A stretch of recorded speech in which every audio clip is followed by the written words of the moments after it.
Hi guys, Jason Smith here, welcome to the AskGolfNut channel. So today we are going to do a little bit of a fun video because it's for me more than anyone else, and following for what I did for the recent video that I did on the RB Tour and the RB Tour X, the new model from Mizuno, new ball model from Mizuno.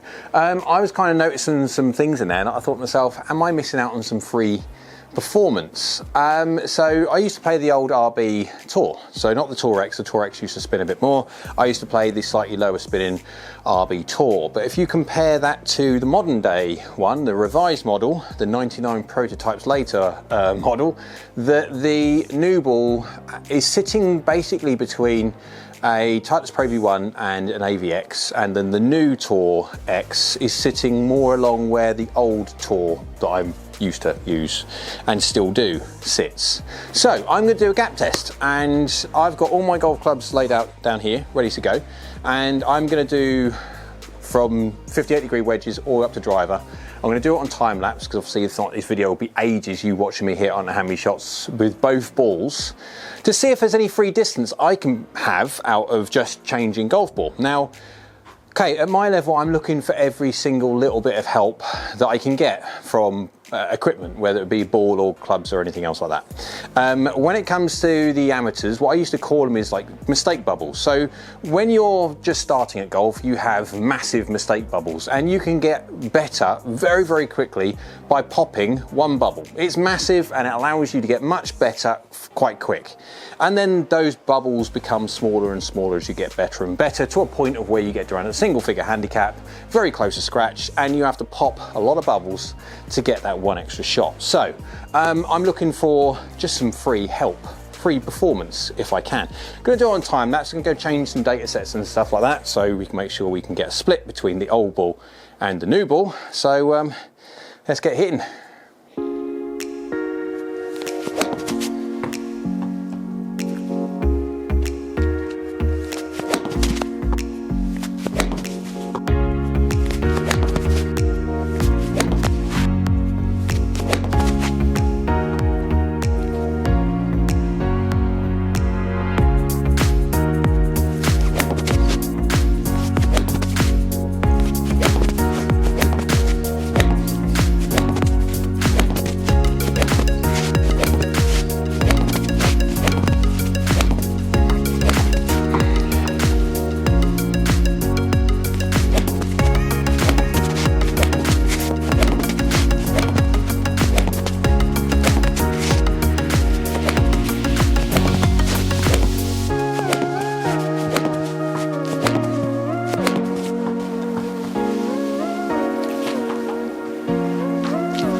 Right, all the hitting done now, all the way through from 58 now to driver. Now let's go flick over. I'm going to give myself a few minutes rest, because that's a lot of balls hit. So give myself a few minutes rest, flick over the data sets, and let's go do the exact same thing now with the RB Tour, the new one, so if there's any free performance I can muster from the change of ball. So data set now changed. I've got my new RB Tour on the floor. Again, that rhymes. So the process now starts again. Going to be doing the same gap test with it, and then afterwards, just going to go hit shots. Bang, bang, bang, bang, cycle through all the clubs again, and then see at the end if there is a difference with the new ball overall or not, and if it's worth changing or not. 58 wedge, 95 yards. Here we go.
Slight misstrike. What is that? Yeah, 5mm low, 3mm hill, so slightly low on the face. But so all shots now done. 94 with each. Knackered. Right, so this all done now. Both balls, all the same clubs, both balls, different balls. Let's go to the PC now. Let's see if there's any difference at all between the balls for me, and if there's any performance gain whatsoever than me going to a new ball. Now at the PC. Under normal conditions, what I do now would be to get the client and go through their lovely data displayed, which Foresight produces. I'll pop that up on the screen so you can have a look. And it gives an understanding of how far you hit each golf club, where your miss pattern is, where the blurring is, because they do it in dispersion circles. It looks really nice what Foresight do, and you can then send that by email, and you can give the customer a copy of it, and then it comes with an attached little yardage chart. Lovely. However, it's not very good when it comes to understanding the difference between two data set gap tests. So I've had to do it myself, which means I've had to put all the information that I have caught into Excel and format the out of it to try and make it understandable as to where gains are or are not. Now, I'm going to do this bit by bit. Now, I have got these covered mainly in red and green. Now, red and green is just there to showcase a difference. It doesn't necessarily mean that green is good and red is bad, because depending on obviously what you have golf club wise, let's say descent angle for instance, with a lob wedge, you're not worried about descent angle because you've got so much spin that's going to stop anyway. With a 7-iron and 6-iron, you are looking for your descent angles. You are looking for trying to make them as functional as possible, because you need control when it hits the green. And then when it comes to driver, you need a low descent angle because you want to maximise your carry, but you also want a bit of chase, bounce and roll when it hits the ground. So there's a little bit of blurring when it comes to understanding what is good and what is bad. So red is just different to green. Doesn't mean it's good or different. We'll go into it. So I will go through this bit by bit so you can see there's a difference. So up on the screen you can see there that I've put all the clubs that I've just hit, and the difference when it comes to the top data set is the RB Tour Old and the bottom data set is the RB Tour New. Let's go ball speed straight away. Is there a difference between on average? No, 118.3 and 118.1. Now it does change around a little bit from club to club, from ball to ball. Why me? That I am the limiting factor when it comes to understanding this. These golf balls are governed. There is no, and these are the same golf clubs. They're not necessarily going to be coming off the face any difference whatsoever. It's going to be me that makes the difference, how well I strike it and all that lot. So, but because I'm generally speaking pretty good at doing that, the information that I'm giving is far more consistent than if you were to get a 28 handicapper to do it, because you'd see much more variance. The trends would still be there, but there'd be variance. So my variance is just slightly smaller, but you can see within 0.2 of a mile an hour, they are both exactly the same, and so they should be.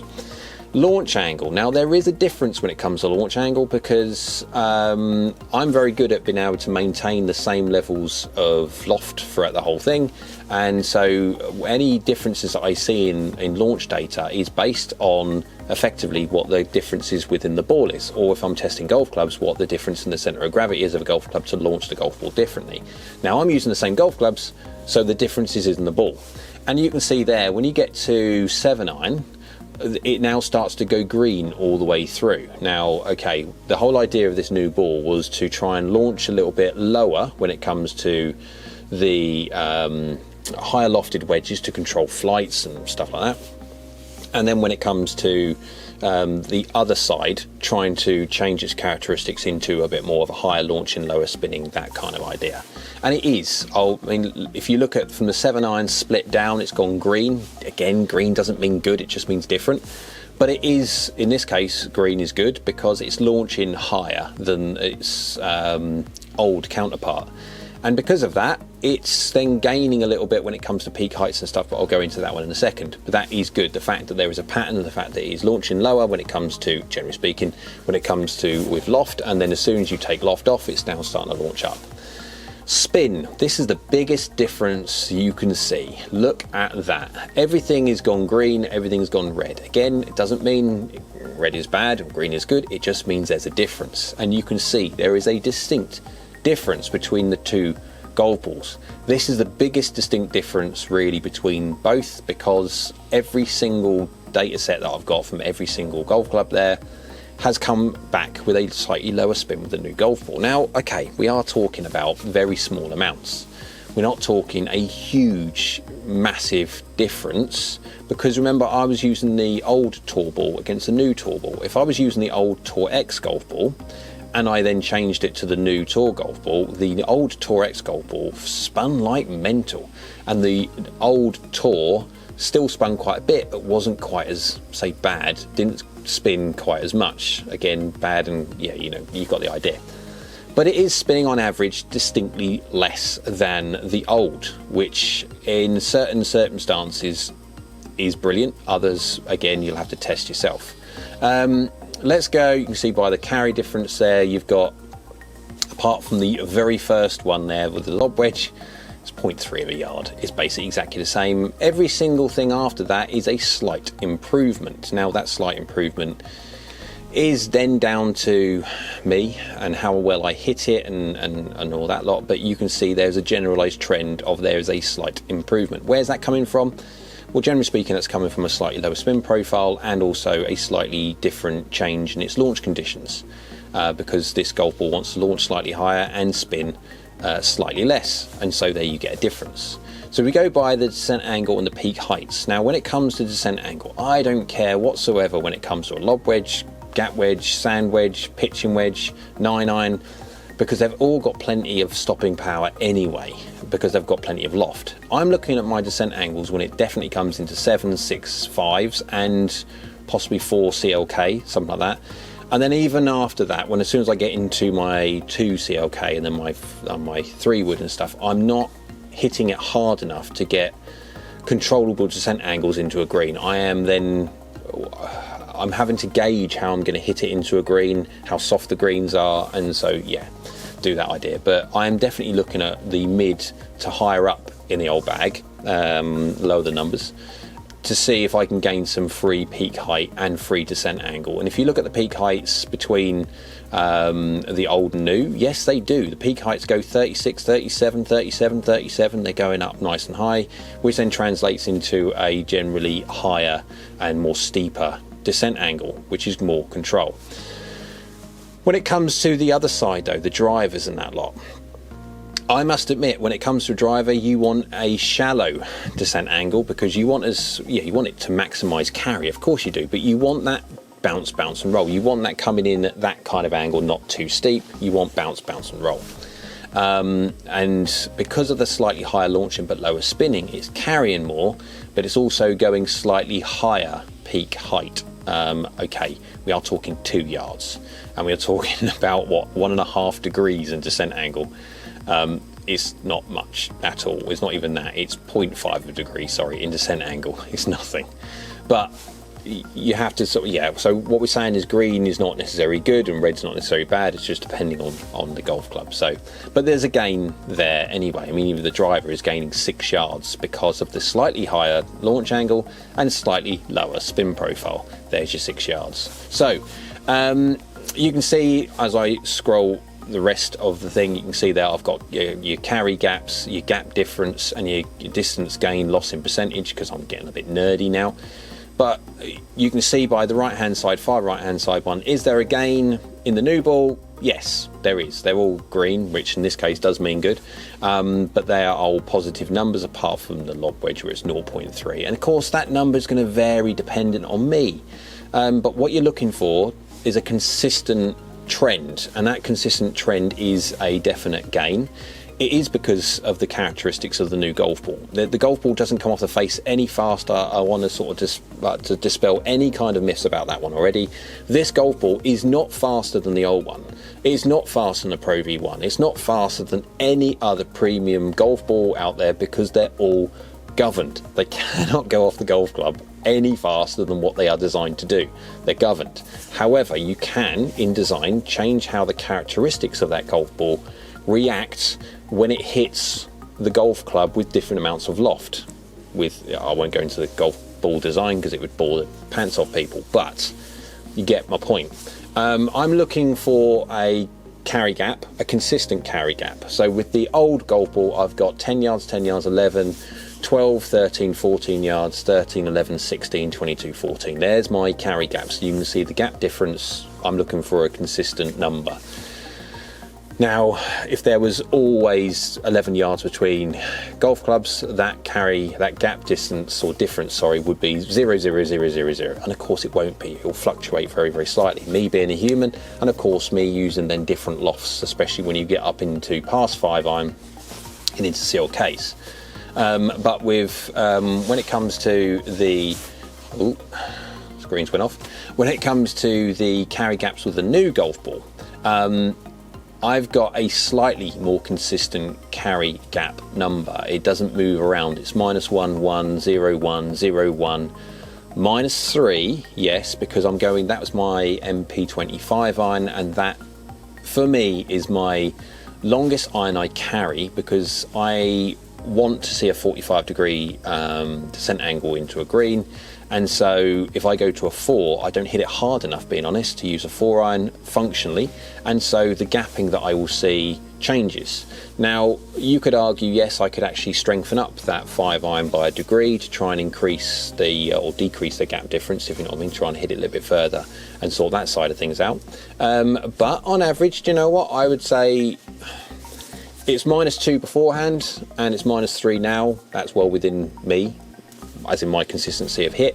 My biggest issue that I've got going forward with the new ball is how it interacts with my hybrids, because with that higher launch, lower spin, it really does showcase when it comes to the hybrids that with that slightly higher launch, lower spin, it goes further. And my new ball choice goes 10 yards further than my old.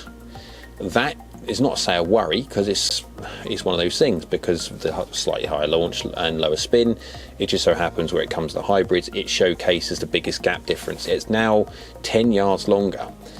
So I have now got a 24-yard gap between that and my 5-iron. Now, okay, my driver goes 280 yards carry and my 5-iron goes 190 yards carry, and I've only got a few golf clubs in between. So there's going to be bigger gaps, definitely, but you want consistent gaps. So what I'm looking at potentially doing, because I've got my CLK 4 and 2 and I've lofted them up as much as I can, the reason why I've done that is because of their offset camber loft sleeves. So when you add loft or take loft away, you twist the face. And so in this case, because I leak, if anything, my trend is to leak my longer clubs to the right slightly, by getting the loft sleeve and adding as much loft as I can, adding 2 degrees of loft, it makes it slightly draw biased, which then keeps my pattern back closer to middle. That's why I've done that, but then they're still going too far. So I may have to go to a 5 hybrid and do the same thing, bring the lofts back a little bit, and then same going to my CLK 16, I might go to a standard 19 degree, do a similar thing there, bring it back a little bit. But I'm happy the fact that it's gaining control. On average, it is gaining control. It's definitely gaining a little bit of yardage, which is good. I'm liking the peak height, definitely liking the peak height of the new ball, and thus it gives me a slightly more controlled descent angle with the new ball as well. So on the whole, is there a distance gain loss? Yes, there is. There's a 2% gain on average with the new ball over the old when it comes to distance, and of course you can see there when it comes to controlled peak heights and descent angles, there's also added control there. So will I be putting the new ball in? Yes. I'm not worried about distance, don't care about the distance gain really. Is 6 yards gain there in driver, so from 276 to 282. Why? Because of the slightly higher launch and slightly lower spin. Effectively, that is the gain. Do I worry about 6 yards so much? No, but there are people that are going to be out there that are going to want every single bit of distance, and if you can just do an easily change of a golf ball purchase, then you've got a little bit of a gain there. I'm more looking at it from control purpose. I'm looking at trying to maximise my peak height and maximise my descent angle for control when I go into a green, and so for that basis, on that basis alone, I'll be changing golf ball. One other thing as well for the people that worry about these kind of things, obviously you saw there that I was hitting 94 shots I think with each, and I'm going to put a picture up on the screen if I can in post, the condition of the golf balls after I'd hit those 94 shots. Now the condition of the old ball, the cover, was definitely more worn, shall we say, than the new. So the new has got a new cover and is much more durable than the old one. The old one, after even a few wedge shots, even one wedge shot sometimes, you could see some nice cut marks in there from the grooves. And these, again, we're not dealing with absolute brand new wedges. If you were to get a brand new wedge on one of these, yeah, the covers of the old ball wouldn't last 2 minutes. But the new ball, as you can see, is just a little bit better. Well, actually much better than the old one. But again, I don't really care too much about durability. I just want it to perform the same way all the time. So anyway, hope you liked the video. It was a bit more data driven because of the fact that I've had to compare to gap tests.